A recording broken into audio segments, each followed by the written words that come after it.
Welcome to the Slop Farm. Enjoy the video. In this video, I will explain how to align a Jeep Wrangler JK full guide. Begin by parking on level ground, checking tire pressures, and recording suspension measurements.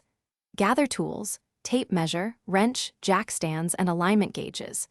Loosen tie rod jam nuts, then rotate tie rods to correct toe angles gradually. Recheck measurements after each adjustment, torque jam nuts, and test drive to confirm straight steering and even tire wear. Set up a clear reference line by running string or using a straight edge behind the wheels and marking equal points.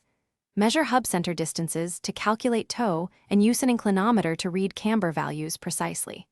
Compare readings to target specifications and note which side needs adjustment. Make small, equal adjustments to tie rods and control arms, then remeasure each time.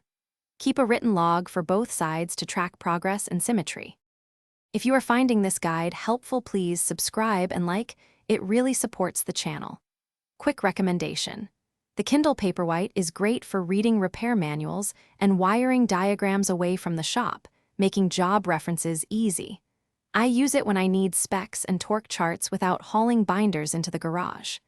Check the description for the link and other deals. Now let's get back to the video.